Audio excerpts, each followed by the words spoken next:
It is Erick Erickson here at the Erick Erickson Show. The phone number is 877-97-ERIC, 877-973-7425. I don't have to check the radar. I can look out the windows of this here studio, and I see blue sky in Macon. I assume the rest of you weathered the flooding and storms okay. My goodness, South Georgia overnight had some pretty bad storms roll through late yesterday. You know, my kids went to school yesterday morning and were upset. My daughter texted me saying all the schools are closed and yet we're here. Can I come home? And I texted her, no. She said, must not love her. I said, well, it's not that. It's that I got great life insurance on you. She didn't like that. But then they wound up closing school early. Around 1 o'clock, I went to the gym right after the show, had some lunch, went to the gym, got to the gym, and the guy I work out with, he's like, the people just left here because they're closing one of the public schools. Right up the street, Ace, near where I live in Middle Georgia. And about 5 minutes later, I got a text on my phone from my kids' school saying they're closing. Come get them. And man, right as my wife went to get the kids, right as my wife went, the worst of the storm came rolling through. Naturally, everybody got soaked, but it was a messy, messy night. And did I roll down the trash? Yes, I rolled down my trash can. Sorry, it was pouring down rain last night. I wasn't going to take the trash out. I can't remember when I did it. In any event, I hope you weathered the storm. Now, we've got news, and there was stuff I wanted to talk about, but suddenly there's breaking news, and I need to get to the breaking news before I can get to the news that I want to talk about, and it's actually good breaking news. The economy, turns out there is more runway for our good economy right now. The national economists are saying that there was job growth. The U.S. added 225,000 jobs in January. Now, here's one of the little caveats. The unemployment rate rose 0.1 of a point from 3.5% to 3.6%. But the U.S. economy added 220,000 jobs in January, according to the Bureau of Labor Statistics. Notable job gains from January occurred in construction, healthcare, transportation, and warehousing. By the way, transportation and warehousing benefits Georgia. Have you driven on 75? Up and down, or 16, all the warehouses and whatnot that we've got in Georgia now benefits Georgia. Manufacturing lost 12,000 jobs in January. Motor vehicles and parts lost 11,000, but average hourly earnings rose by 7 cents to $28.44 an hour last month. That's actually, this is all very good news. In fact, what the Bureau of Labor Statistics is saying is that it looks like the economy, even at the end of the year, was better than what people thought it was. I'm trying to find Seth Kukis. Where? Oh, come on. Where is he? In any event, there's an economist I like to follow, and so I want to track him down. But in any event, what the economy seems to be showing is that the jobs market is on fire still. It is very, very, very good. And the economy keeps churning things. It keeps churning out jobs when people expect an economic slowdown. In fact, this just happened in the last couple of minutes on CNN. Listen to this. And this job machine just keeps churning, you guys. It's so fascinating. 225,000 net new jobs created in the month. 225,000. It's so big that it broke my machine. And this job. Now, what happened? Her machine went out. Her monitor that she uses broke just as she was coming on with this. And I mean, y'all, this is actually a really good thing for the economy.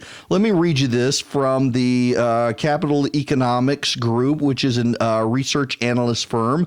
The rebound in employment growth in the tail end of last year looks stronger now, suggesting the economy had more momentum than we believe. Now, what is this about? If you will recall, at the end of last year, there was an unexpected surge in job creation. And a lot of people were thinking, is this an anomaly? Was it an unexpected bounce? Well, in January, yes, unemployment ticked up very slightly, 0.1 of a point. But let me read you the numbers. 12,000 jobs lost in manufacturing and 11,000 jobs lost in motor vehicle and parts.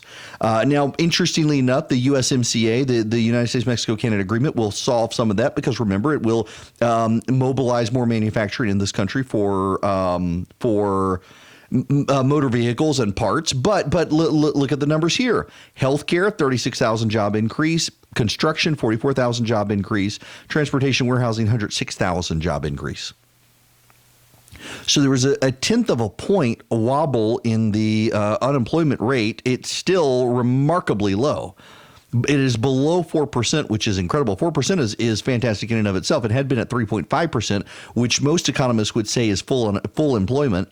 It is now at 3.6%. Some of that as well, looking at the underlying data here, if I'm hemming and hawing a little bit, it's because I'm talking to you while I'm also reading at the same time. I can multitask, not well, but I can do it. And part of this number is the U6 or whatever number, more people going back into the workforce still. And remember, when people sit out of the workforce, they are not listed as employed or unemployed. They're just not in the workforce. When people come into the workforce, they're unemployed until they actually get a job. Well, people are still coming back into the workforce, and so they're considered unemployed, which has some level there. Manufacturing remains one of the tough spots in the economy. 12,000 jobs lost. But part of that is Boeing shut down over the 737 MAX, and part of it is the trade war.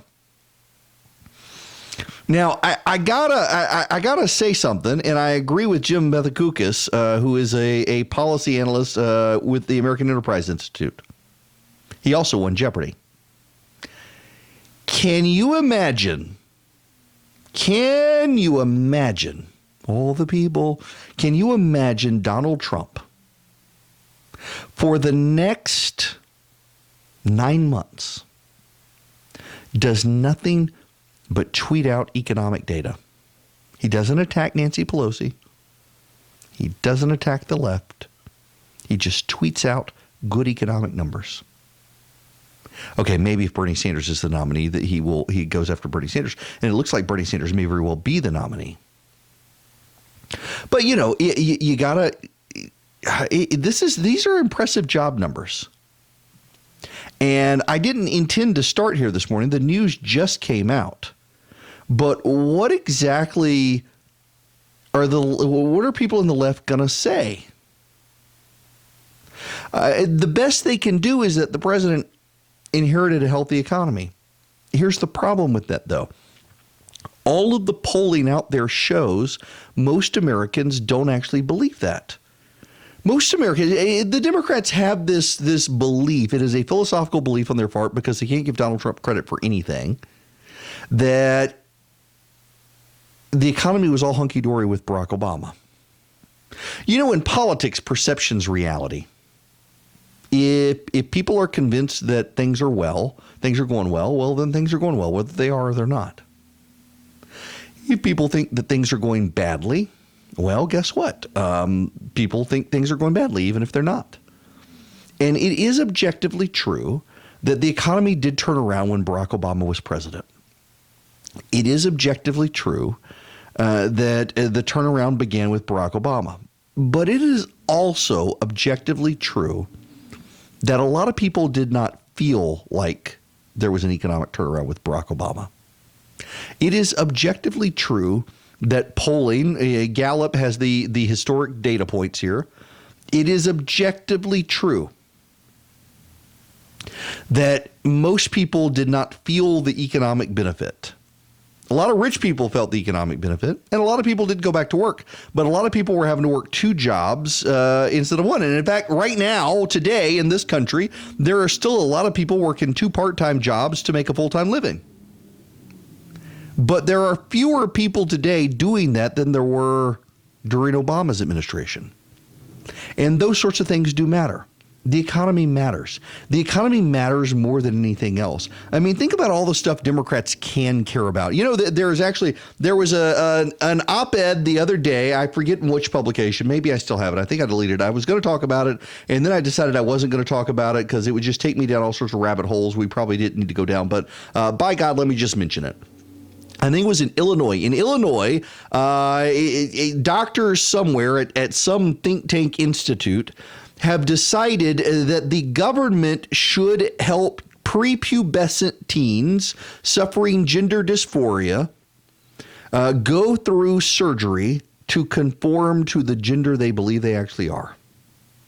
So if you're a boy and you think you're a girl and you're not yet 12, 13, or 14 years old, your hormones haven't kicked in yet, then doctors should go on and alleviate your suffering by giving you testosterone suppressing drugs, estrogen boosting drugs, and reshape your body through surgical procedures, and that any parent who denies this is abusive. This is actually from a think tank, a left-wing think tank, that parents opposing children going through transitioning is abusive, even if the kid hasn't reached puberty yet. Now, you and I know, because every single person on planet Earth has gone through this, that you hit puberty and your hormones are all the rage. My Lord. Have you guys seen the movie In and Out? I am living that right now with a teenager. I love both of my kids, but wow, you hit the teenage years, and we are just hitting the teenage years in the Erickson household. And we got good days and we got bad days, and we got really bad days and we have pretty good days. Mostly, my kids are fairly even keeled and level headed. They are wonderful human beings. I love my children, and man, I take my kids out, take me, take my sisters, take y'all. I mean, you people know what I'm talking about. I love my kids. They're starting to run circles around me, though. My kids can outthink me, and that becomes a problem when we're in arguments about things.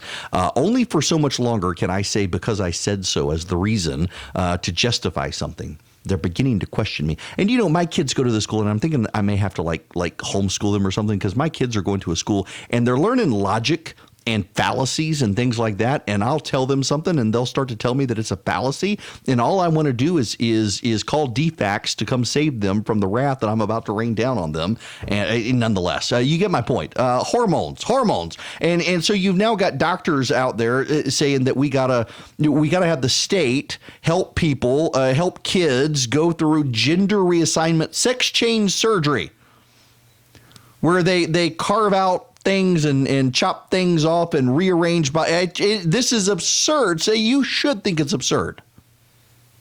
There's the mental health issue, the people who don't think this is absurd.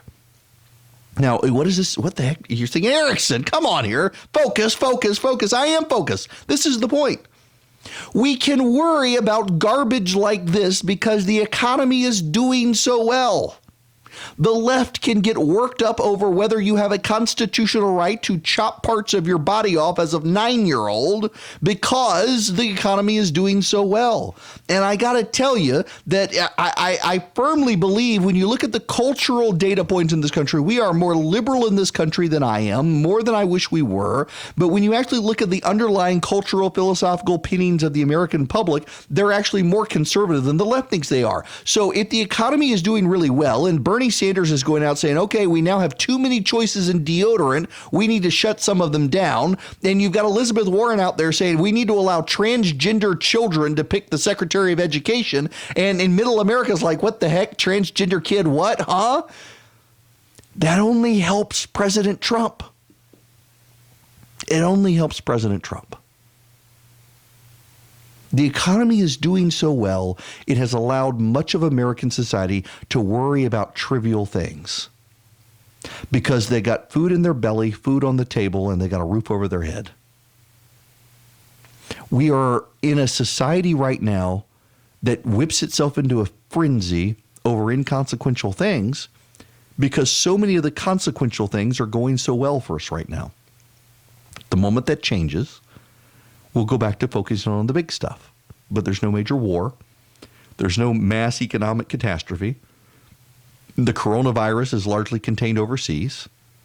So we're allowed to focus. Well, the left is allowed to focus on crazy things. And that all works to the president's benefit.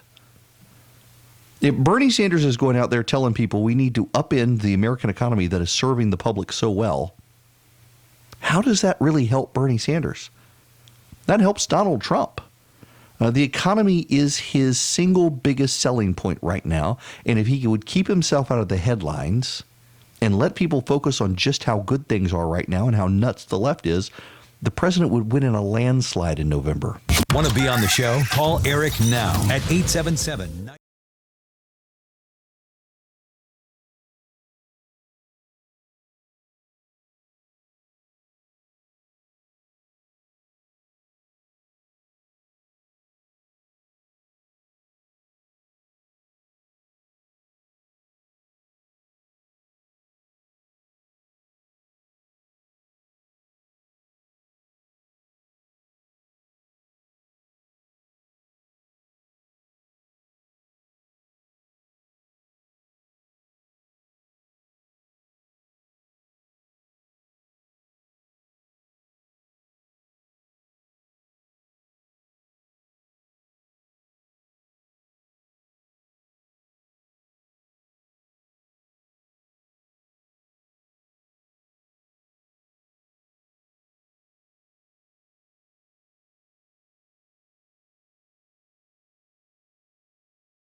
The phone number here at the program, if you'd like to call in, if you want to be a part of this here program, it is 877-97-ERICK, E-R-I-C-K, both of them. That translates to 877-973-7425 if you want to call in.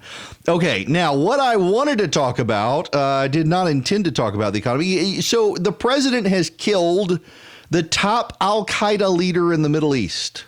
Well, I shouldn't say the president's killed. The president authorized the killing of.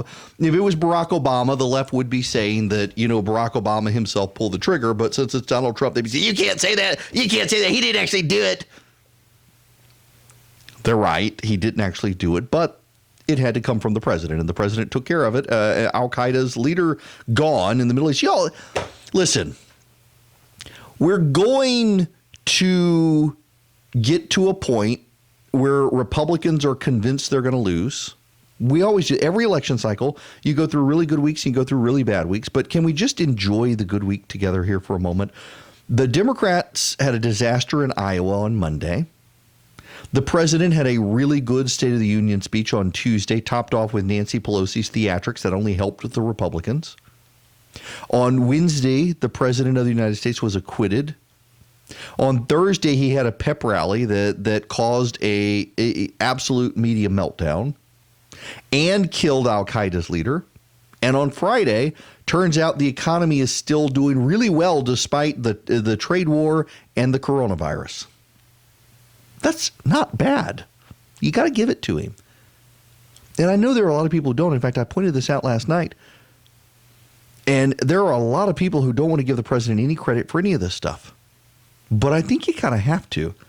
In the same way you had to with Barack Obama. Now, the truth of the matter is, if we want to be intellectually honest about it, the president doesn't deserve a ton of credit on the economy. I know everybody thinks this, but actually there isn't a ton that the president can do on the economy. There are things the president can do at the macroeconomic level fundamentally that change the size, scope, and direction of the economy over the long term. Absolutely can. So Bernie Sanders can come in and Bernie Sanders can do executive orders, regulation, and maybe pass some laws that actually will fundamentally long-term disrupt and undermine the American economy. But in the short term and in the near term, it's really hard for presidents to screw up the economy. The economy has cycles. It ebbs and flows. It goes up. It goes down. We are in the longest period of economic expansion that this country has ever seen. And that's a good thing. But, so Dynamic Money sponsors this program. My buddy Chris Burns is my financial advisor, and he gives me this lecture all the time. When I call him, it's like, hey, you should buy this stock, Chris. I like this stock. And he says, no. You like the stock because of the news you heard this morning. Everyone else has already bought that stock and you want to get in on the craze. You should be investing for the long term. He tells me that all the time. I feel like I'm talking to my dad when I talk to Chris. Invest for the long term, he says. Don't play on the stock market. You're investing for the long term. Well, yeah, you are. He's right. You can go to Dynamic Money and get these lectures from Chris yourself if you actually want to save and make money. Turns out he's been saving me more money than I knew, and now I get to go on vacation.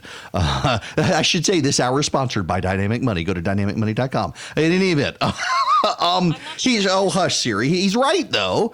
The ebbs and the flows of the economy come, and we will probably be at an economic slowdown at some point, and it'll probably come in the second term of the Trump administration. Okay. This is going to come back to haunt me, and I know it's going to come back to haunt me to say this. But on record now saying that the president in the short term really doesn't have a lot to do with the economy, whether it's Barack Obama or Donald Trump, there would be a bit of rich irony in the worst case scenario for Republicans that Bernie Sanders does get elected and the economy just tanks. Because as much as the Democrats would want to blame Donald Trump for it and say it was all his fault, we know what would happen. The public would blame Bernie Sanders. And that would wipe out the political left in this country. It would. They would blame Bernie Sanders and his failed policies. And by the way, his policies would, in fact, exacerbate any sort of economic meltdown. Now, if Donald Trump gets reelected president and the economy slows down, then he's going to get the blame for it. The Republicans get the blame for it. They'll have a very, very bad off-year election, but it wouldn't be nearly as disastrous as Bernie Sanders as president. Now, we got to get into the president's victory lap when we come back.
Okay, now we can begin the show with where I wanted to begin the show.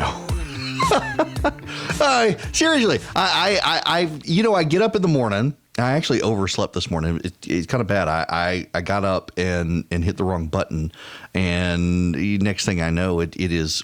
I hear everybody else in the family up. I was like, uh-oh, usually I'm up before them. What has happened? Why are they up so early? And realized I overslept. So I was left scrambling, and then the economic news comes in, and it just everything goes upside down. So nonetheless, I wanted to spend time on the President's Victory Lap yesterday. It has sent the American media into an absolute meltdown over what the president said. And I just think that there are a couple of things we need to consider here. First of all, let us begin again. Let us review, shall we? A couple of points that I have already made. The Democratic meltdown in Iowa continues. In normal times, it would be humbling for a political party to have spent 4 years complaining about the Russians stealing the election and the need for election and voter integrity, only to then screw up your kickoff election for your presidential nominating season. The CNN, Jake Tapper, and the Associated Press, they're all noting that it's now impossible to actually get an accurate count of who actually won Iowa because there were so many screw-ups and cross-referencing screw-ups, and no one can actually figure out what happened. Well, the president didn't have to worry about all that. The president decided to have a big celebration yesterday, having killed al-Qaeda's leader, having had a great State of the Union, having been acquitted by the Senate, having the Democratic meltdown in Iowa continue. Here's the president. We've all been through a lot together, and we probably deserve that hand for all of us because it's been a very unfair situation. I invited some of our very good friends, and we have limited room, but everybody wanted to come. We kept it down to a minimum, and believe it or not, this is a minimum. But a tremendous thing was done over the last number of months, but really, if you go back to it, over the last number of years, we had the witch hunt. It started from the day we came down the elevator, myself and our future First Lady, who's with us right now. Thank you, Melania. I've done things wrong in my life, I will admit. Not purposely, but I've done things wrong. But this is what the end result is. You can take that home, honey. Maybe we'll frame it. It's the only good headline I've ever had in the Washington Post. He's holding up the Trump acquitted But every headline. paper is the same. Does anybody have those papers? Does anybody have them? Because they're really like that, so I appreciate that. Yeah, he's holding up the Washington Post. The headline was Trump acquitted, and laughing about that. The only nice headline the Washington Post has ever given him. I've always said they're lousy politicians, but they do two things. They're vicious and mean. Vicious. These people are vicious. Adam Schiff is a vicious, horrible person. Nancy Pelosi is a horrible person. And she wanted to impeach a long time ago when she said, I pray for the president. I pray for the president. She doesn't pray. She may pray, but she prays for the opposite. But I doubt she prays at all.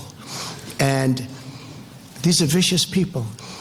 But they do two things. They stick together. Historically, I'm not talking now. They stick together like glue. They do. One last one for the president's victory rally.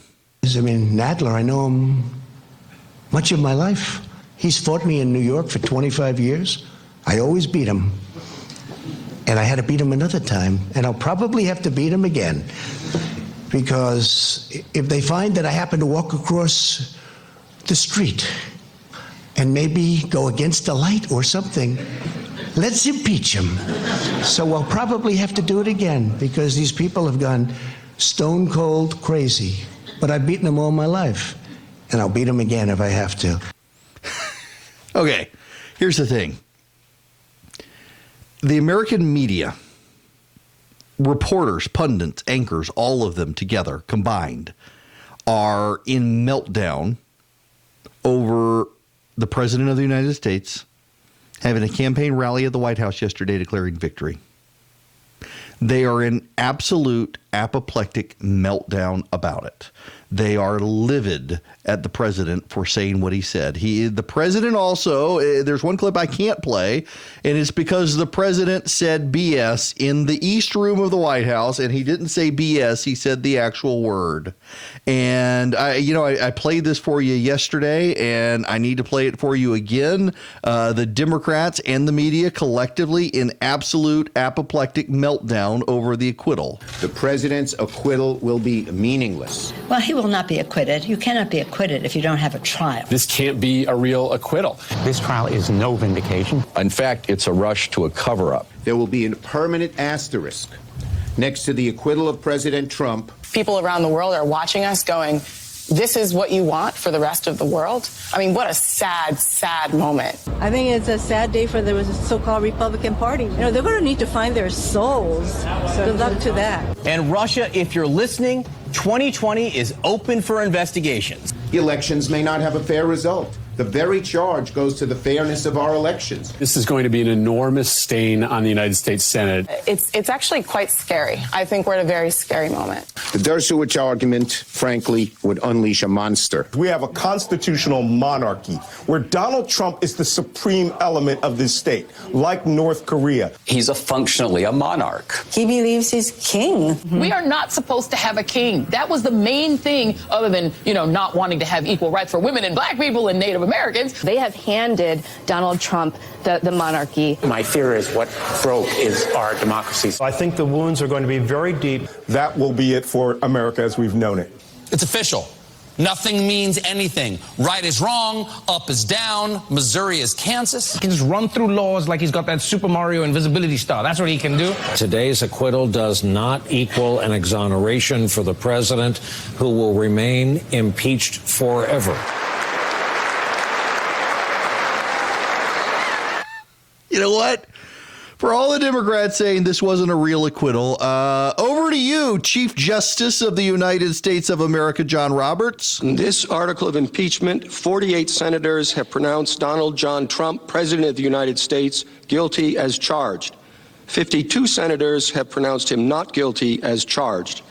2/3 of the senators present not having pronounced him guilty, the Senate adjudges that the respondent, Donald John Trump, President of the United States, is not guilty as charged in the first article of impeachment. And then said the same thing for the second article of impeachment, and the vote margin was even wider, thanks to Mitt Romney siding with the Republicans on that one. Here's the thing.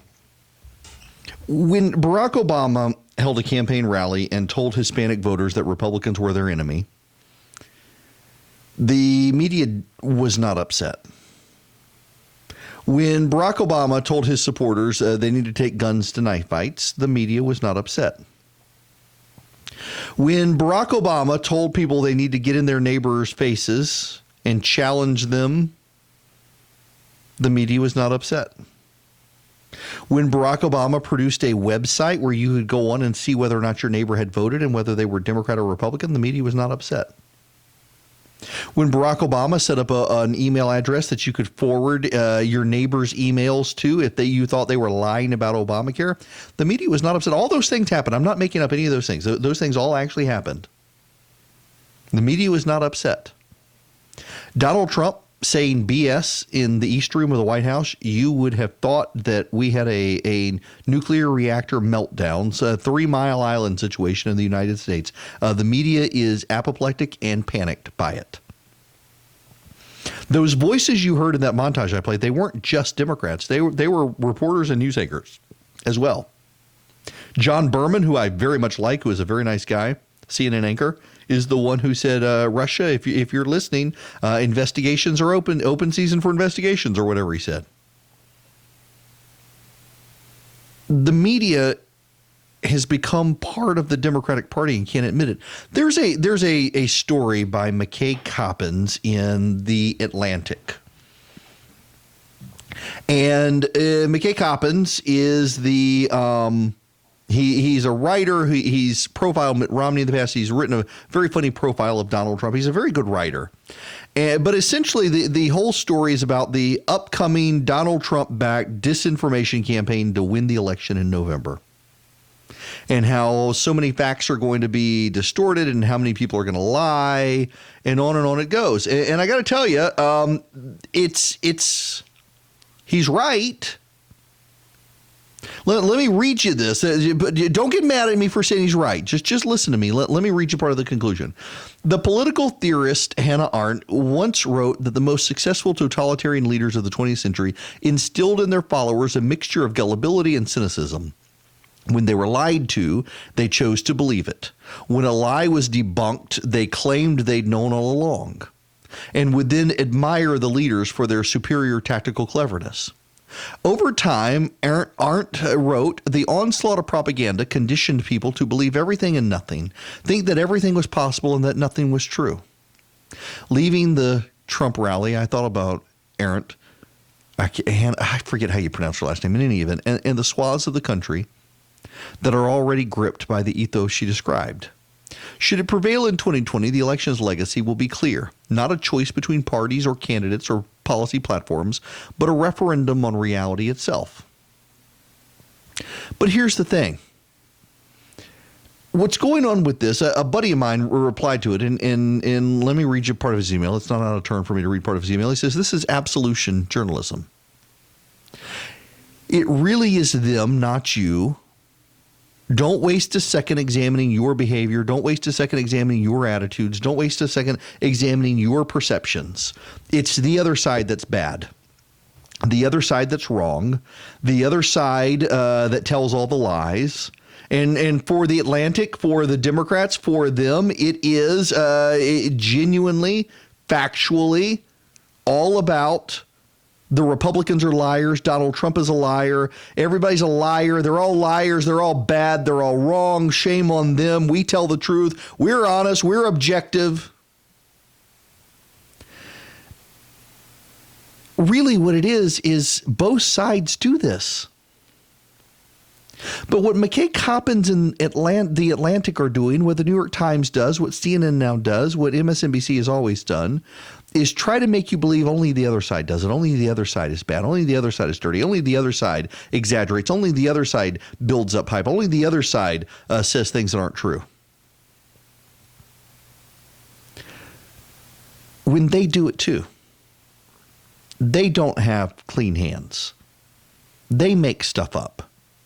All of the stuff that they're claiming, all of the stuff that they're doing is stuff that the Democrats do, all the stuff they say the Republicans do. The New York Times had a major story yesterday that showed essentially a very large part of what the Democratic government, what the Obama Democrats were doing from 2009 to 2017 when Barack Obama was president. There were a great many things the Obama administration did that obfuscated truth when it came to the war on terror and in terrorist protocols and things like that. And the Republicans in the Senate released this report, and the New York Times made it all about Republicans and a Republican screw up. When you actually read into the story, despite what the New York Times tweet was, the New York Times story is actually about the Obama administration screwing up a bunch of stuff. But whoever runs the New York Times social media account made it about the Republicans. You see this with The Hill. The Hill is a publication on Capitol Hill. Just full disclosure, I refuse on this program to ever cite The Hill as a source. And the reason is because The Hill is notorious for distorting, lying, or obfuscating in its social media to try to get clicks into stories and willfully misrepresenting the truth. And I won't have a part of it. It is factual that this president says a lot of stuff that isn't true. It is factual that is true. The president says a lot of stuff that is not true. But it is factual that every Democratic candidate does the same. It is factual that every Democratic candidate makes stuff up. It is factual that the media is more likely to run an untrue story from the Democrats than from the Republicans. All of these things are factual. All of these things are true. But the media chooses to focus on the first, that the president says untrue things, at the expense of the latter, and gives absolution to themselves and everyone on the left, saying, oh, see, it's not us, it's them. And they may sleep well at night doing that, but the truth is that in doing it as well, they themselves cause the American public to distrust everything. They themselves cause the American public to not believe. And for McKay Coppins in The Atlantic to spend that much time saying this is how Donald Trump intends to win, by lying to people, politicians have lied since there were the first politicians. That's just a reality. Every politician has lied. To claim that Donald Trump is somehow worse than those who came before him is an outright factual distortion of truth. To claim that he's a monarch, to claim that he's a dictator is an outright distortion of the truth. And yet it allows them not to understand what's true and what's right, but it allows them to feel morally superior to the president's supporters. And that hubris can trip them up in November, just as it did with this Iowa election. National connections, local focus.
Phone lines are open here. You can call in if you like. 877-97-ERIC, 877-973-7425. And, you know, so I got a complaint the other day from a listener. And I don't mean this disparagingly. You're going to be offended by it. And I honestly don't care because I don't mean to offend you. It's just the truth. I got an email the other day from a listener. This happens every once in a while where they say, you say I can call, and I called in and your call screener wouldn't let me on the air. Well, yes. If your job as a caller is to make me look good. No, seriously, though. Seriously. I mean, your job as the caller, this is my show. If you want your own show, get your own microphone and figure out how to make it happen. Your job is not to call in and take over the show to make your point. This is my show. You want to ask me a question, call in and ask me a question. You actually have a profound point that you think would add to the conversation? Do it. We're okay with it. If you disagree with me, I'm happy to allow you to call in and disagree with me. Yesterday, I do an evening show as well. Yesterday, I had a bunch of people call in who wanted nothing more than to disagree with me, and I let them all call in and disagree with me. Perfectly fine. I can handle the criticism. But you got to at least be able to articulate a good point, make a good point, and not just call in to be an amen corner. The one thing, occasionally my call screener will let people call in to tell me how awesome I am because he thinks I need it. But by and large, come on. I got a limited amount of time here. I would love to take your phone calls, but don't be an idiot or drunk or just be an amen chorus when you call in. Make a good point or ask a question. And by the way, when 5 people make the same point, don't be surprised when you can't get on because the prior 4 people said exactly what you said. Now, having said all that, I want to circle back to a bit of audio that I have played in the past. And I do this intentionally. I do this because we need to be reminded of it. What I just said, my entire monologue in the last segment, that you read this stuff out there that only Donald Trump lies, only Donald Trump peddles mythologies, only Donald Trump does this sort of stuff. Let's remember this. Breaking news. A bombshell. Today is a turning point. Today was historically bad for President Trump. Today was a turning point. A turning point. We're at a turning point here. The beginning of the end for the Trump presidency. We have another bombshell. Mike Pence might have to assume the office of the presidency. Rumblings of the word impeachment. Breaking news. Another bombshell out of the White House. I believe this is the beginning of the end. I do too. It's really the beginning of the end. He may be feeling the walls closing in on him. All the walls closing in on him. The walls closing in on him. Breaking news, a new bombshell. One astrologer says this means the beginning of the end for President Donald Trump. Trump will resign. Trump is going to resign. Is this the tipping point? I know we've said it over and over. You think this is a tipping point? And over and over. This is a tipping point. And over and over. Breaking news, President Trump off the rails. It was the beginning of the end today. The beginning of the end. Breaking news tonight, new bombshell. This is the beginning of the end. The beginning of the end. The walls are closing in. The walls closing in. The walls closing in. Breaking overnight bombshell. This is a very dramatic day, and I think it might be near a tipping point. Do you think this is a tipping point? December 1st, 2017, you can mark it down. This is the day that everything changed. The beginning of the end? Beginning of the end. The beginning of the end. The beginning of the end. The beginning of the... We begin tonight with the bombshell. Donald Trump is in a lot of trouble. Trump is in trouble. The president will resign. Another hour, another bombshell. That goes on for another minute, by the way. We don't have another minute.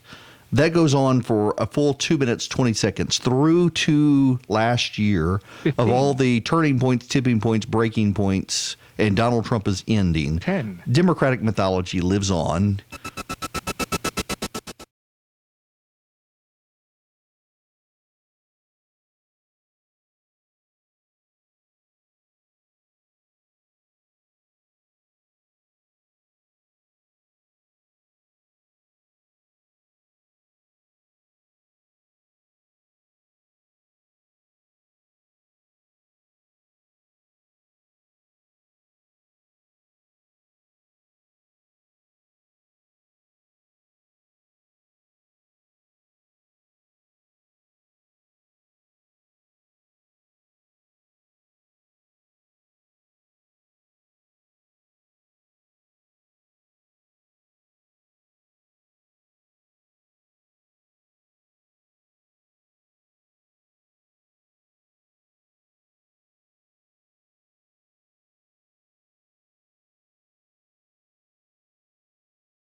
I'm here. Welcome. It is Erick Erickson here. The Erick Erickson Show across the state of Georgia. Well, you know, I said a little while ago I could look out my window and see blue skies from the studio, and now, I don't know. Let me pull up the... Okay, yeah, well, I'm looking. There's snow. Believe it or not, if you're north of Atlanta, a lot of you woke up with snow. Those of us who are south of Atlanta hate your guts right now. None of it's stuck except up in the mountains. There's a little bit. There are flurries. I can actually see them on the radar now. Up 75 near in the Rome area and up towards Jasper. There have been some flurries, which is just incredible to me. My kids are desperate for snow. And honestly, if we're honest about it, my kids are at the age where, yes, they like the snow. They like to play in the snow. But the real issue is they just want to skip school. It's true. Okay, I made an executive decision. I want to play this audio in full, and let me reset the stage. I actually want to spend, believe it or not, I want to spend time on Georgia news because there's a lot, but I want to remake this point. McKay Coppins is a fantastic writer, reporter, works for The Atlantic, and he has a huge piece out that's getting a lot of buzz among Democrats in particular about how Donald Trump intends to run his campaign in November with a bunch of memes, lies, half-truths, distortions, et cetera, et cetera, et cetera. And that it is a fight for the truth in November. That's what the election is about. Now, McKay Coppins he's a reporter. But I get the sense from a lot of reporters that they were asleep for the 8 years of the Obama administration. And they now do this sort of, and it's a buddy of mine who said it, who's a very brilliant guy, who made this point, and it's one of those points where I think, dadgummit, I wish I had thought of it. How much in the American media these days, when it comes to Donald Trump, is absolution reporting, they call it. He calls it. The reporting of absolution. That the other side is contemptible and does all of these terrible things, and you are absolved. And what the reporter actually does is focuses so much on what Donald Trump does or what Republicans do or what conservative activists do that they totally and completely ignore the fact that their side does it too. I mean, the entire premise of this piece is that Republicans engage in all sorts of mistruths, half-truths, distortions. They believe mythologies. They believe lies. They say things that aren't true. They build things up that aren't true. They overreact. They overhype. And that's exactly what Democrats do. And if you don't believe that's what Democrats do, please listen to this. I started to play it in the last hour. I play this thing. I actually keep this on the desktop of my laptop computer that I use for sound on the show because it rings so true. It hits so many points. It is so fair. It's a reminder that as much as the media likes to say Donald Trump has essentially built his house on lies, so have so much of the American media. Breaking news. A bombshell. Today is a turning point. Today was historically bad for President Trump. Today was a turning point. A turning point. We're at a turning point here. The beginning of the end for the Trump presidency. We have another bombshell. Mike Pence might have to assume the office of the presidency. Rumblings of the word impeachment. Breaking news. Another bombshell out of the White House. I believe this is the beginning of the end. I do too. It's really the beginning of the end. He may be feeling the walls closing in on him. All the walls closing in on him. The walls closing in on him. Breaking news, a new bombshell. One astrologer says this means the beginning of the end for President Donald Trump. Trump will resign. Trump is going to resign. Is this the tipping point? I know we've said it over and over. You think this is a tipping point? And over and over. This is a tipping point. And over and over. Breaking news, President Trump off the rails. It was the beginning of the end today. The beginning of the end. Breaking news tonight, new bombshell. This is the beginning of the end. The beginning of the end. The walls are closing in. The walls closing in. The walls closing in. Breaking overnight bombshell. This is a very dramatic day, and I think it might be near a tipping point. Do you think this is a tipping point? December 1st, 2017, you can mark it down. This is the day that everything changed. The beginning of the end? Beginning of the end. The beginning of the end. The beginning of the end. The beginning of the end. We begin tonight with the bombshell. Donald Trump is in a lot of trouble. Trump is in trouble. The president will resign. Another hour, another bombshell. This is a tipping point. Trump's going down. This president could be impeached. Resignation. I don't think this president is going to serve out his term. Mr. Trump will not serve out his term. He will not serve out his term. No way, know-how. Breaking news, absolute bomb. Donald Trump is not. He's done. And it's over. It's over. The wall's closing in. The wall's closing in. This is going to be the Achilles heel. Breaking news tonight. I expect Trump to depart. This week will be the watershed week. Trump is in big trouble. Trump's in a lot of trouble. It's a sign of a terrified old man who feels the Walls closing in. The walls are increasingly Closing in on him. tonight. The walls are closing in. today changed everything. This is the beginning of the end. Today, the biggest Tipping point for the Trump administration. What a historic day. The bombshells. He's underwater. He feels the walls closing in. Turning point. We may be at a tipping point. It's the beginning of The end. The beginning of the end. Another bombshell. Bombshell. Bombshell. Bombshell. Bombshell. Bombshell. bombshell. This is a bombshell. It is. It is a bombshell. Y'all, seriously. Let's not deny it. If you're on the right, be honest. Donald Trump says a lot of things that aren't true. And a lot of you love the fact that it gets under the left skin. And that's okay. I wish we lived with politicians who said nothing but gospel truth. But we don't. We're all sinners. We all fall short. It's not a justification. It's just the reality. We're all sinners. Politicians say, this is why I'm a conservative, by the way. I'm a conservative because I'm a Christian. And I believe that we are all sinners, and so we should want as few sinners in charge of us as possible. So I'm a conservative. I want small government. I don't like the fact that Republicans are helping Democrats grow government.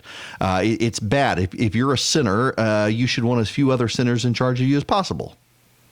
But my goodness gracious, people, I've got to tell you that the Democratic purity here, that they're above this, that they don't do this. How many of them are still out there saying that Donald Trump is still benefiting from Barack Obama's economy as opposed to the tax cuts actually stimulated job growth in this country, which is a fact.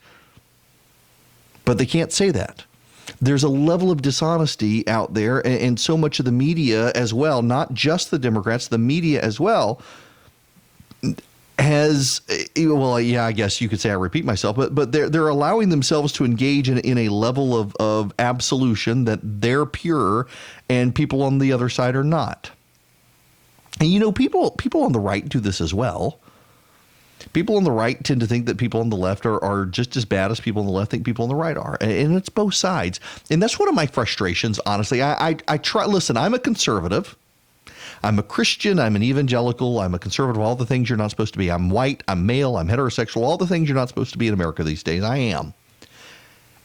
But I at least try to understand the other side, try to explain to you the other side. And I spend a lot of time on this program and in my writing and in my other program just telling you what you believe isn't true. Like, for example, the number of you right now listening to my voice who believe Nancy Pelosi broke the law by tearing up that State of the Union address the other night is astonishing to me, and it's simply not true. All you have to do is read the federal statute in question about destruction of documents. It is not true. While Nancy Pelosi is a public officer of the United States, the public officer provision in the law about destroying federal documents does not apply to members of Congress. It's absurd that so many people on the right want to believe that she broke the law. Or the number of people, here's the latest conspiracy theory, is that Nancy Pelosi waited for the president to turn his back to her before she reached out her hand to shake his hand. And that's why he didn't shake. It wasn't his fault. It was her fault. She set him up. That's not true. And yet there are people on the right who want to believe this stuff. And I spend half my time on this program telling you what so many of you believe isn't true. But I spend the other half of my time telling you what you do believe is true and what the other side is saying isn't true. It's staggering how bad the media gets it these days. And I just, listen, now, I don't want to sound like a broken record. I want to move on to other stuff. But I feel very, very, very strongly about this, that it is an obligation that all of us should have, particularly those of us who actually believe in God himself, that if God is truth, we should find truth. We should be committed to truth. And so many people no longer are in politics. And yet what they do is they decide that their side actually is telling the truth and it's the other side who are all the liars. No, actually, both sides lie. Let's just accept it and move on. And I do want to move on because I've never been able to completely get to this point on the president's victory lap. So he wants to get rid of Alexander Vindman. Alexander Vindman is the guy who testified against him from the National Security Council staff. He and his brother work in the White House. He clearly collaborated with the whistleblower. The president wants him gone. The media is outraged today. Y'all, I got to tell you, I have a real hard time getting worked up about the president of the United States wanting people loyal to him in the White House.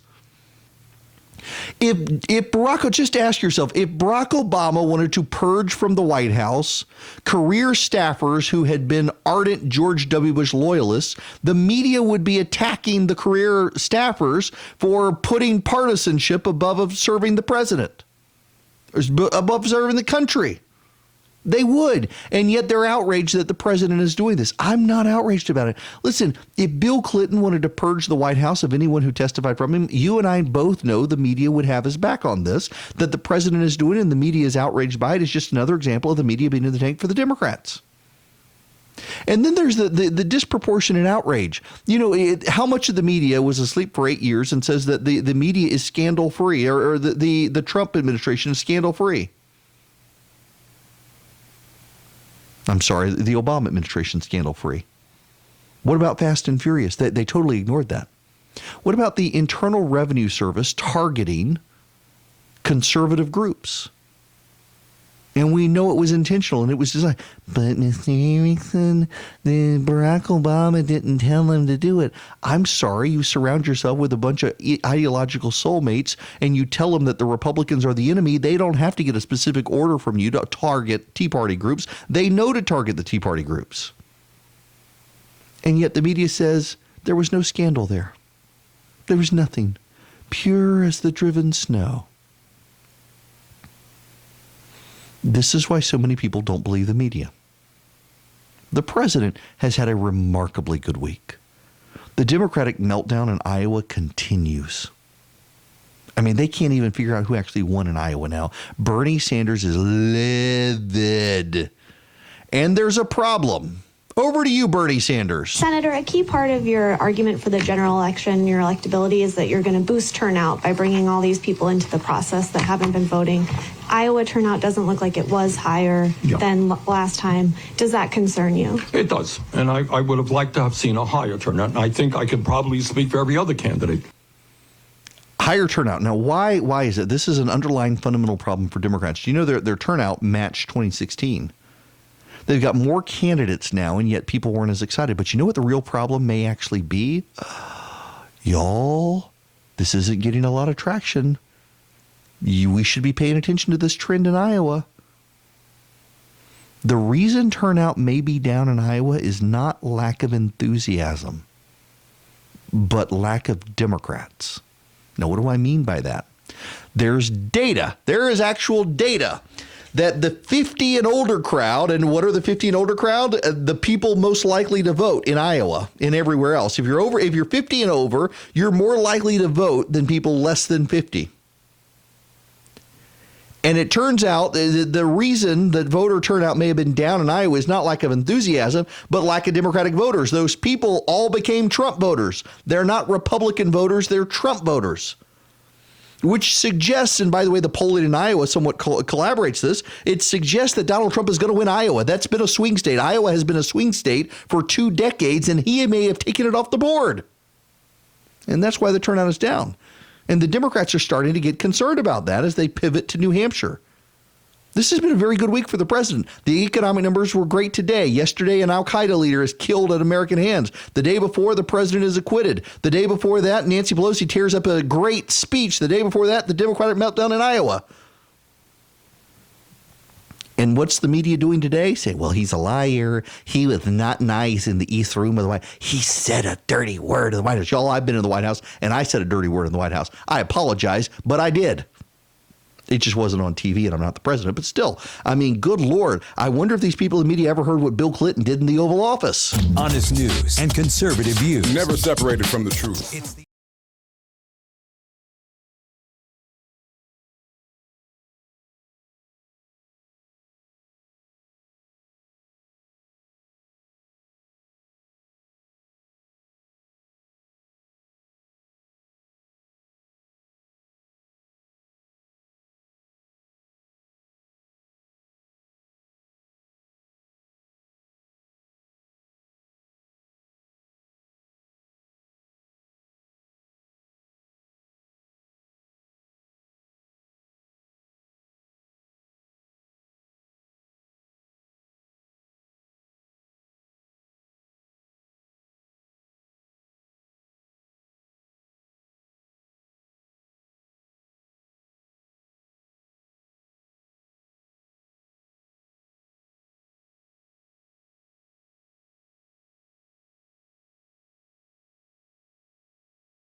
All right, I really do want to move. I gotta say though, and this my buddy Nathan actually gives me this idea.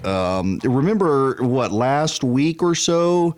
It was last week. Democratic activists sent cakes to every senator's office, saying it had written on it or something, do what you know is right or something like that, trying to pressure them to vote to convict the president of impeachment. I think that the president's team missed a brilliant opportunity to send cakes to every Democratic office in Congress today, with little cakes that have written on them, "Let them eat acquittal." Can you? I mean, that would be the ultimate troll by the Trump campaign. Is to do "let them eat acquittal" instead of "let them eat cake." Let them eat acquittal. That would be an absolutely brilliant troll by the president's team, and they really should. This is something Comfortably Smug should do. Hang on a second. I got to tweet that out. This is something Comfortably Smug should organize. Seriously, if you don't know who Comfortably Smug is on Twitter, it's like the greatest Twitter account ever. That absolute. I mean, they would be an absolute meltdown to do this. Yes, okay. Listen, I am the guy. Just so you understand, when I say this, I am the guy actually got written about in the Wall Street Journal back in 2009. Olympia Snow, when she was in the Senate, the other squishy senator from Maine, agreed that she would allow the Obamacare legislation to go from committee to floor, and she knew it would pass, and she would support getting out of committee. And so I wrote a piece on the wall. I wrote a piece on. I was then the editor of Red State and wrote a piece and said, "What melts snow?" and encourage people to send bags of rock salt to Olympia Snow. And the Wall Street Journal wound up doing a story on this, that there was a little shop in Ohio that was selling out of rock salt and couldn't figure out why massive numbers of people were buying their rock salt. They wound up selling out all their rock salt, shipping it to Maine. And Wall Street Journal did this and realized it was me at Red State telling people to go buy rock salt. And then a couple of years later, Mitch McConnell was caving on something. And I encouraged people to send him balls, gym balls, that were ultimately donated to schools. So many were sent there. There were something like, I want to say 6,000 or 7,000 of these balls. And the giant gym balls that you used when we were in elementary school in gyms, so many of them were sent to Mitch McConnell. It clogged up the Capitol Hill mail room, and McConnell wound up donating them to elementary schools all throughout Kentucky. He wound up looking good at it. And, we did this a while back to Mike Dugan. Now, Mike Dugan, who is the Senate leader in Georgia, we wound up doing the same thing to him. We sent him a bunch of balls that he donated to gyms in Carrollton, but message received by Mike Dugan on the issue. Occasionally, you have to do stuff like that to get their attention. I'm not above doing that, which reminds me, you should subscribe to the. This is how I pulled it off. So I got this email list of people who are political activists, and all I did is I emailed them about sending balls to McConnell or Dugan or rock salt to Susan Collins, and said, "Hey, I'll make it really easy for you. You click this link on Amazon, you order this bag of rock salt. Here's the address to send it to. Do it. It'll make a point." And so many people did it. It became a news story. You should subscribe to this list because we need to do stuff like this in Georgia too, particularly whether it's to David Ralston or to others. Good Lord, we may need to send spines to members of the state house to throw out David Ralston. But it's really easy. All you do, you text the word Army, ARMY, text it. Text that word to 33777. The phone number is 33777.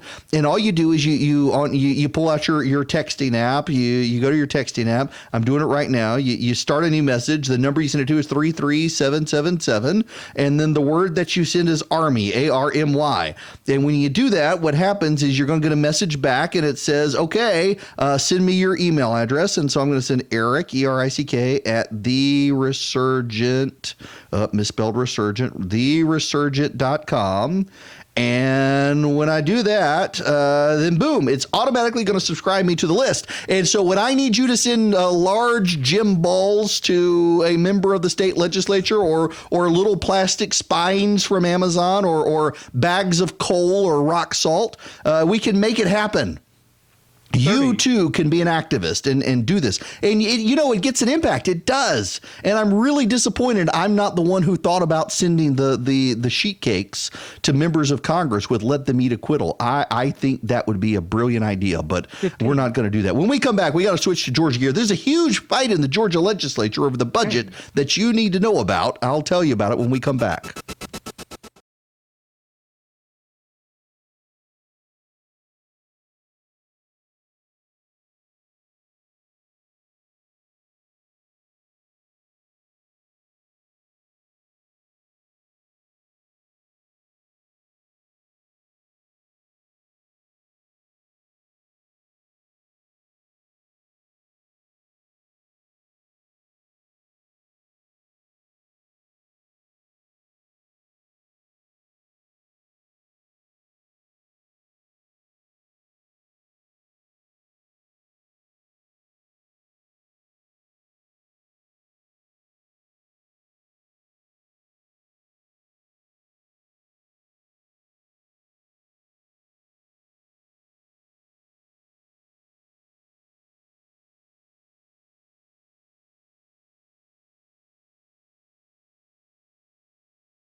All right. It is for things like this that we have our activist list. If you're just tuning in, wow,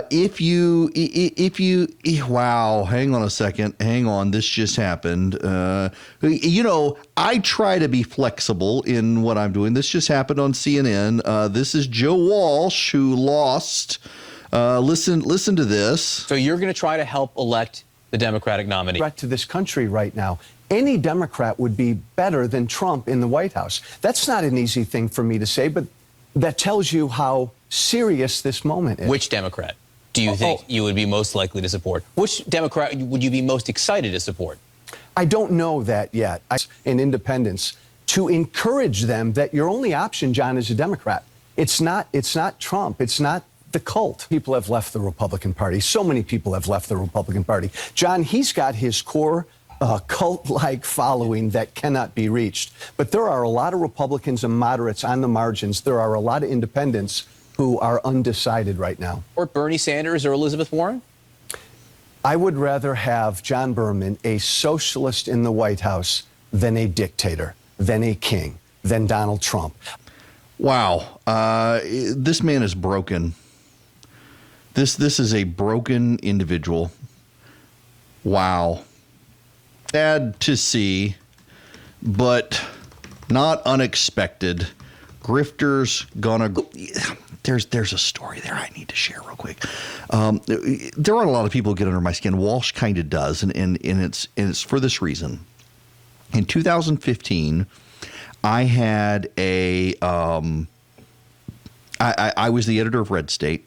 You may remember this. I ended up actually killing the AIM straw poll by doing our event in Atlanta because every single presidential candidate for the Republican side came to Georgia to be on stage with me and talk.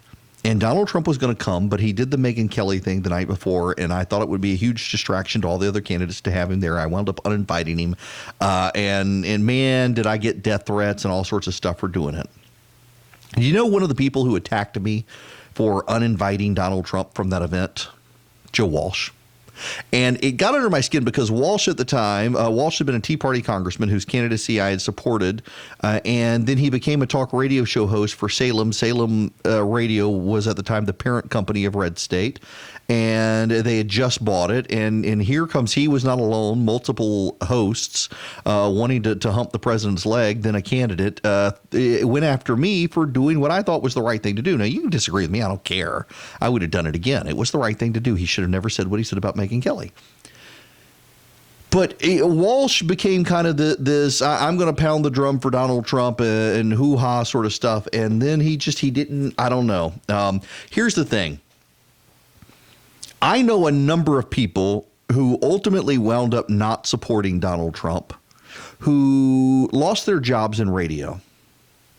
They lost their jobs in radio and they blamed their listeners for losing their job in radio. I not only did not support Donald Trump in 2016, but I actually coined I shouldn't say I coined the term. It was actually my friend Aaron coined the term Never Trump. And I wrote a huge piece in February of 2016 and said, I will never vote for this man. I don't care if he's the nominee and I don't care whether he's going to win or not. I'm not going to vote for him in 2016. Absolutely not. I do not like him. I think character counts. Now, the Democrats lost their minds between 2017 and 2020, and I'm going to vote for Donald Trump in 2020. I told the man myself. He has called me more than once at home, and I have told him I am supporting him. I may be critical of him, but I'll support him. I was critical of George W. Bush as well, and I've supported him. But I didn't in 2016. And there are a number of other people I know who didn't support him, and they were on talk radio, and their audiences went away, and they blamed their audiences, and they blamed Trump. And some of them are very, very, very bitter about the president. Do you know what? My ratings went up. I don't like to talk about ratings, but I have a very in the evenings, I do another radio show, and it is very well regarded and highly listened to. And it is only in Atlanta. And although it is only in Atlanta, it has a massive audience. We don't need to go into the metrics, but I'll tell you, you could not do evening drive time on the largest talk station in the country if your ratings were bad. Mine went up.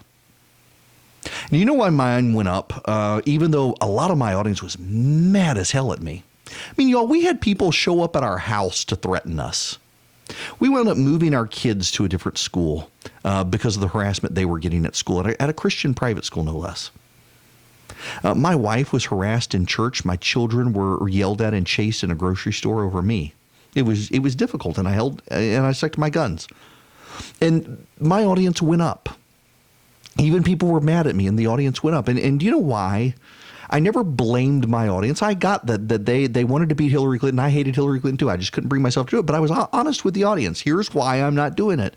And yet when the president did something that I thought was good, I would say, you know what? This is good. He should do more of this. I like this. And when I thought he did something bad, I would say, this is bad. I don't like this. I had to eat crow in November of 2016 because I really didn't think he was going to win. He wound up winning, obviously. And I didn't think he would. I wouldn't have supported him even if I thought he was going to win. I was very clear about that. But I was also willing to give him credit where credit was due. And I wasn't going to blame my audience for wanting to beat Hillary Clinton. I wanted to beat her too. I just thought he was a terribly flawed person, and we were selling out values that I thought really mattered. And clearly, 100-some-odd million people disagreed with me. But he wound up winning, and he wound up being a way better president than I thought it. And I've given him way more credit than I've criticized. And I still get people who call me, "You're never a Trumper. I can't believe you're criticizing the president." It's like, I'm voting for the guy. He calls me at home. He doesn't call you at home. But there were other people in radio, and Walsh being one of them, who had a history of saying bad things. Walsh has more than once used the N-word. And there were people that their audience cratered as they turned on the president. And they couldn't be dispassionate about it. And they couldn't say, here's why I think this is bad. You guys know where my heart is, and this is why I think you should do it. No, they had to. Here's the thing. When you go red, when you start throwing red meat, and all you know how to do is throw red meat, you can't analyze the situation. You can't be dispassionate. You can't pull yourself out and say, here's what the data says. When all you can do is throw red meat, and you're used to throwing red meat in one direction, and the direction turns, and all you can do is throw red meat in the other direction. You can't just say, hey, look, the direction of the country has changed. I'm out of line with the country. Here's why I think I'm right, even though everybody thinks I'm wrong, and have a relationship with your audience. You know, Rush Limbaugh's coming back on air today. Wherever you are, I don't care. Rush Limbaugh comes back on the radio today at noon. He'll be back. And here's the thing. Rush has been a friend and a mentor, and one of the many pieces of advice Rush Limbaugh told me over the years, gave me over the years, is have a relationship with your audience so that you have room to disagree with them. And it's brilliant advice. I mean, you think I'm just a guy on the radio, but here's the thing about radio. When you're on radio is the most personal media out there. Because you can't see me. If you're watching a live stream, you can see me on the video live stream on Facebook or wherever. But by and large, people who are listening on radio, they're listening to my voice. And it's my voice they recognize. Do you know, when I go to restaurants, I sit and I face the crowd. Do you know why? It's the craziest damn thing. If I'm in a restaurant and my back is to everyone immediately knows it's me. But if I sit and I'm facing the crowd and I'm talking, people can hear my voice. They're like, that guy sounds familiar, but they can't place it when they see my face. When they don't see my face, they know immediately. That's how personal radio is. You can hear the tone of voice. You know, my job is not to save the world. My job is not to advance conservatism. My job is not to advance the Republican Party. My job is not to advance and glorify God. I mean, my job is to glorify God. I am a Christian. That's job number one there, the doctrine of vocation. But still, you get my point. My number one job is to keep you company. It's to inform you. It's to educate you. It's to bring you the news. It's to tell you what's true. It's to tell you what's false. But it's to entertain you. It's to keep you company. You're in your car. You're in your office. You're riding down the highway. You're in your classroom. You're somewhere, and you just need a voice to tell you that, you know, I'm not crazy. Somebody on the radio agrees with me. Somebody who's going to make me laugh. Somebody who's going to tell you the news. Someone who's going to make you. And these people, they didn't understand it. They blew up Donald Trump, and they couldn't be funny, and they couldn't be humorous, and they started to hate their audience. And they blame their audience. Never blame the audience. If you're in the minority, it's you. It's not them. And at least I got a wife and 2 kids who keep me humble. If nothing else, I am humble. I am overly white and fat. That keeps me humble. And some of these people they couldn't get it. And now they've lost their damn mind. Joe Walsh out there, I would rather have a socialist in the White House than a dictator. Do you know what a dictator does not do? A dictator does not stand for an election in which he cannot win or may not win. Donald Trump may not win in November. Is he still a dictator? If Donald Trump loses in November, is he still a dictator? If he's not, then definitionally he never was. And these people don't know. He has broken them. Donald Trump has broken these people, broken them. All you had to do was have an ounce of humility and be willing to be agreeable in disagreement. And you couldn't do that. And you lost your audience. You lost your job. You ran for president in a chaotic campaign of grifting. Now you're out of your campaign. You're suspending your campaign, and it's all Donald Trump's fault. It's not your fault. There's no willingness to say, this is the same damn problem I have with the left. They're reading the story by McKay Coppins. This is a very good story, by the way. And this whole story is on how Donald Trump is going to use lies and distortions and memes to get reelected. And there's an entire portion in there on how Democrats do it, too. And all the Democrats are smugly circulating the story around, saying, oh, he's right. Donald Trump's a liar. We own the truth. The truth is progressive. No, it's not, you hacks. And there's not an ounce of humility or self-assessment or self-criticism or self-analysis to realize you're as bad as him. Oh, man, I hate politics these days. I love you guys. That's why I do this. I love you people. I love being here. I love being a guy on the radio who can actually tell you, you're not crazy. You're not alone. Jesus Christ is real. I believe in him. I got to work better on making sure my politics conform to my faith and my faith to politics. I got to work on this. The left is in a culture war with us. They are out to get us. They want to shut you up. They want to make you feel like you're alone. By the way, Donald Trump is doing well today. He's had a great week. Next week, he's going to get on Twitter. He's going to screw it all up. I do want you to know that. But my goodness, some of these people, they're incapable of doing it. How do you get, there are a lot of terrible radio shows. I realize I've lost it. I should really go to commercial break right now before I get myself in trouble. There are a lot of bad people on radio, though. And they want to throw you red meat and they want to tell you what you want to hear. They don't know what they believe. They just want to throw you the red meat of what they think you believe. And then when the winds turn, they can't handle it. Have at least some philosophical underpinnings, people. Have some core beliefs. Get some principle. Grow a spine. Find Jesus. Instead of just sticking your finger in the wind, and then when the wind shifts dramatically against you, your boat gets tipped over because you can't respond. It's pathetic to see people like that. It is. You should pray for these people. They need Jesus. It is unbelievable to see people just crater like that, saying I would rather have a socialist than a dictator when he's not a dictator. All right, I'm Gary. Rescue me from myself. Welcome to the program, Gary. Oh, thank you. I want to thank you for being such a strong fighter to stand up for people and for standing up for the president. And I know you're a fighter. I used to read your articles in the Telegraph. I'm a Telegraph junkie myself there. And always had the greatest respect for you. You and I should have already met. Like you, I've been a fighter. I was raised in Dodge County. I'm self-employed. I had red hair, so I was picked on as a little kid so bad it was unmerciful. You were in Dodge County and the mob didn't get you. Anything in life, bullies are cowards. You never get picked on by some of your sides. When I was a little first grader, I get picked on by ninth graders. But it taught me to stand up for what was right, and my dad was the same way. And I know some crooked. Down through my life, my dad gave me a list when I was 9 years old and said, son, here's the list of the results from tomorrow's election. Now, I always loved politics. It was like one of my sports. So I walked off and I stopped and I thought, tomorrow's election? So I tried to walk back and said, Dad, how could this be? He said, well, says, hi, Dad, you'll see it. Well, on Wednesday, when the papers came out after election, they were dead right. I said, how did this work? He said, the ballots are already counted. Now, they're going to have an election, yes, and they always have a person that's head of the elections that's like a 92-year-old lady, and they always count them upstairs in the judges' chambers. So it takes an hour to get her, bless her heart, to get her upstairs. In the meantime, they swap that sheriff's car with the one that's got the actual ballots that's done counting in it and tote them inside. I'm telling you, it's incredible. Now, all right, Gary, I got to stop you there. I got to stop you because there are people thinking that you've lost your mind. I want to vouch for Gary. I was a lawyer for a number of years and represented more than one person from Dodge County, Georgia. And the stuff Gary is saying, I actually represented a guy one time who got thrown in jail because he repossessed the car of the daughter of one of the prominent public officials in Dodge County. Gary, thank you very much for that phone call.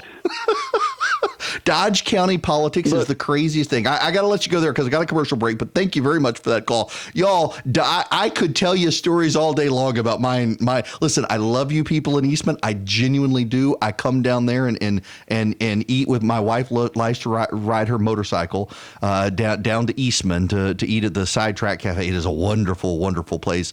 They changed the name of it. Somebody bought it. Great restaurant down there. I love Eastman. I love Dodge County. I've spent a lot of time there, but man, do I have some stories. Y'all think Gary is making it up? No, he is not making that up. Now, I promise we got to get into Georgia stuff. News and in-depth analysis.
Look, I see your tweets and I see your emails, and y'all think Gary was making it up. I love that Sidetrack. So those of you in the rest of the state, one of the weekend, M&T, it is a butcher shop, and it is the most incredible butcher shop you will ever find, and you can't imagine that something like that is in Hawkinsville. In fact, tomorrow, and then we can drive over to Butler to Barrow Automotive. Now, if you've never heard of Barrow Automotive, never been there, y'all, it is the most incredible thing you will ever see. You go to this, and so we're going to go to M&T. And in South Georgia, in Eastman, right along the railroad tracks, and what is it, out of state, that you think I should know about, shoot me an email, eric@theresurgent.com. Remember, it's ERICK, because my wife is always looking for places to ride her motorcycle and take her Harley owners group, band of motorcycle brothers up there, and they recommended some restaurant near Rome out in the middle of nowhere, and I think my wife loves to ride her motorcycle to Eastman, and then we'll go to M&T, and we'll Gopher. I don't know about Gopher. Those of you who are 75, you don't make it to 8L. 8L Outfitters is probably one of my favorite places. What is it now? It's Broken Arrow. I've got a gun from there. They have great clothing selection. But Barrow Automotive in Butler. When we come back, there's a huge fight in the Georgia legislature over the budget, and the Speaker of the House is trying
who is insult. Hang on a second.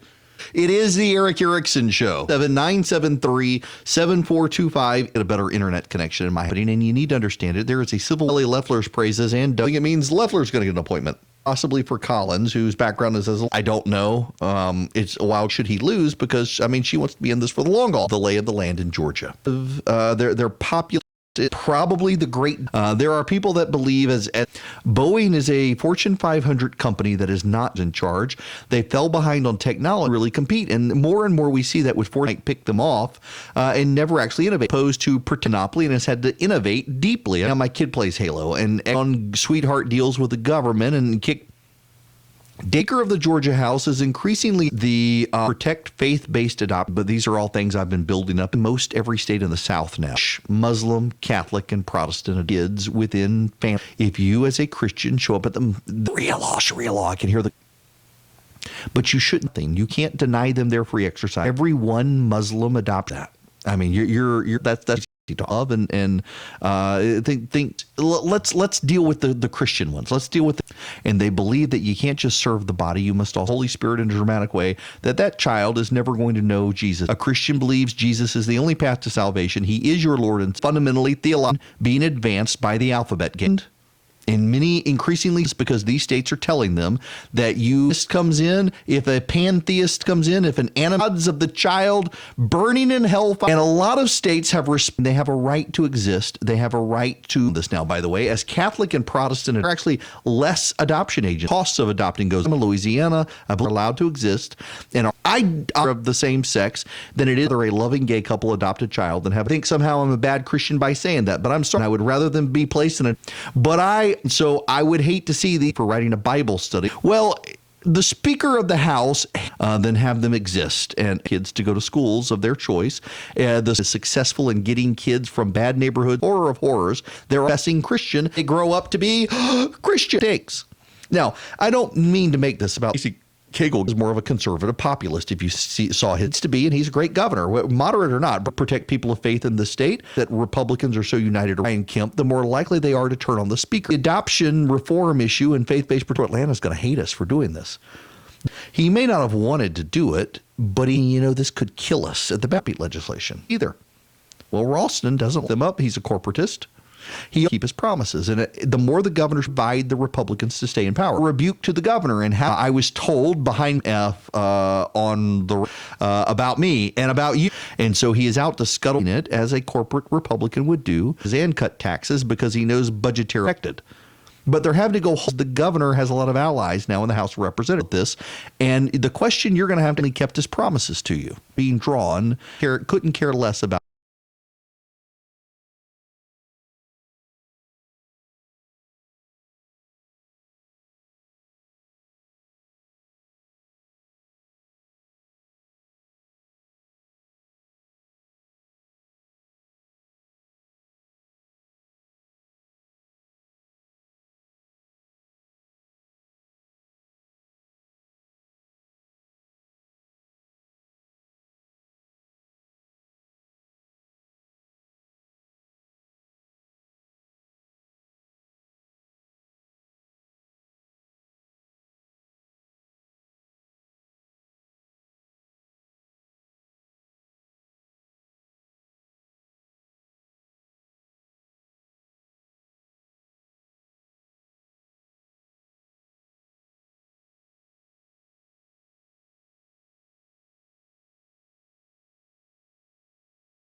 to get rid of the time change, which evenings I've noticed it's pitch black outside. Big America Day. It is very interesting, and I had no planes fly.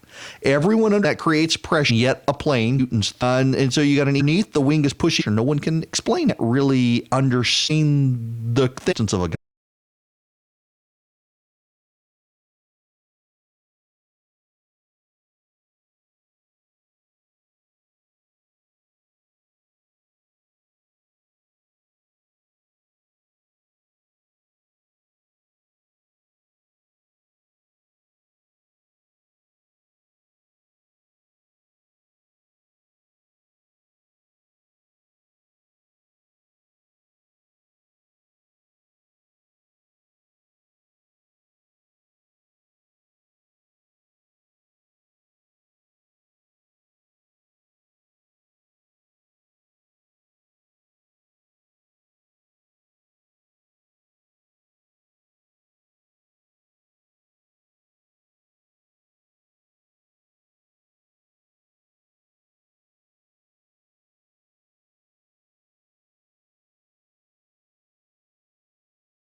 Welcome. It is Erick Erickson here, the Erick Erickson Show. So my daughter just texted. She is at the middle of August, and we're still at the struggle of, I can't actually stop and come do something because there's a mistake. It really was a terrible mistake.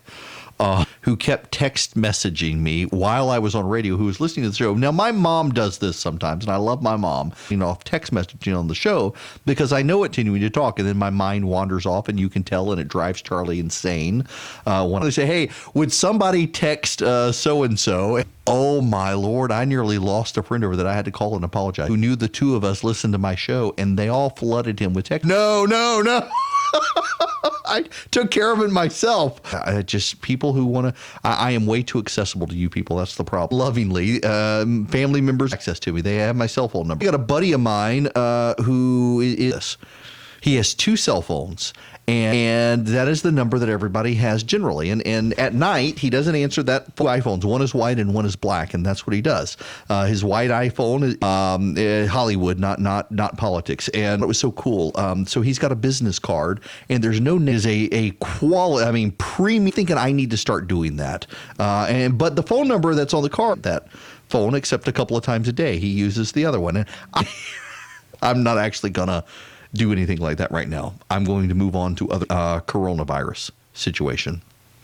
But I was on the Acela. Have you ever heard people track train? And hang on a second, I got to do this properly for those of you on watching the live stream. The high speed people in policy positions love trains. They want to build a high speed railway between Atlanta and Charlotte.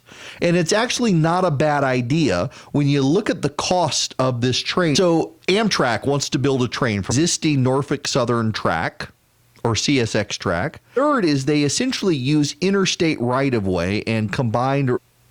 The one that they want to do is the priced option. There wouldn't be much modified in the existing right-of-way. And this, that one just in Georgia to Nashville in 4.5, 5 hours. From Atlanta, I can get from Atlanta to Nashville in about 4 hours. Right now, who's $5, you can take a bus. And it has good all the stops, the bus services.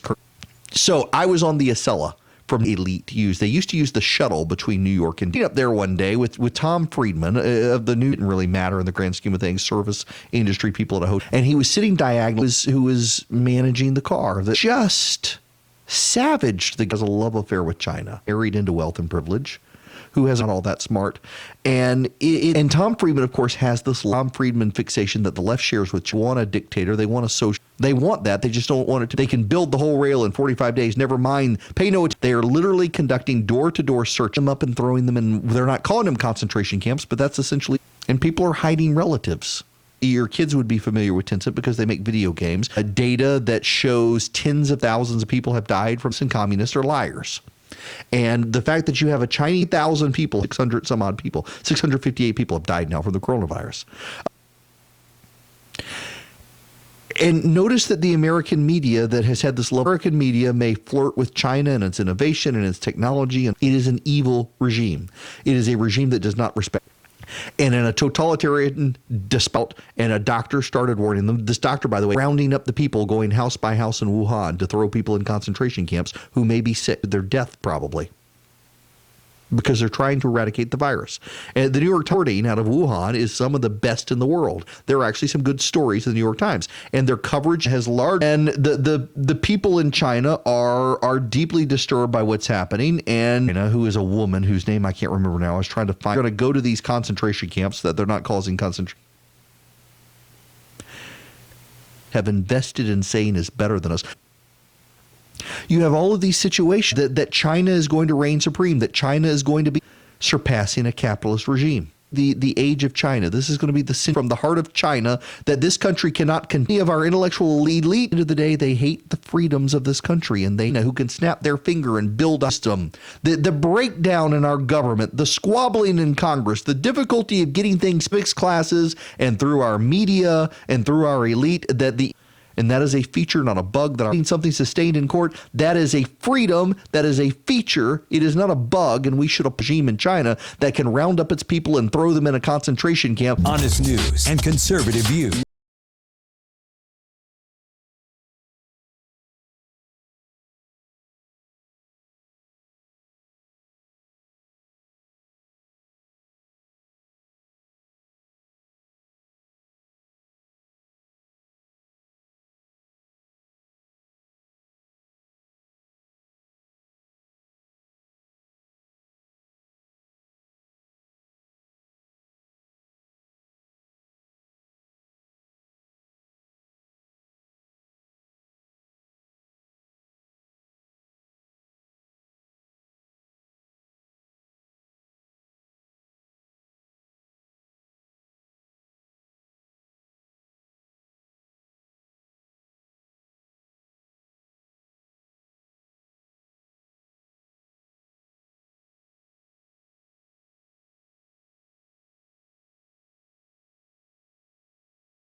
So I got to leave last year to do this event, and it actually is an honor, and it's a big deal to and dare them to have a civil conversation about. Find it on our own side of the Real Time with Bill Maher on HBO 2 weeks ago. Then from conservative stations, and I'm not from Fox and from CNN. He said go to CNN outreach with the other side and break bread with. I do actually think it's a bigger problem. And when you think about it, I live Obama stickers. And yet conservative, and so well, and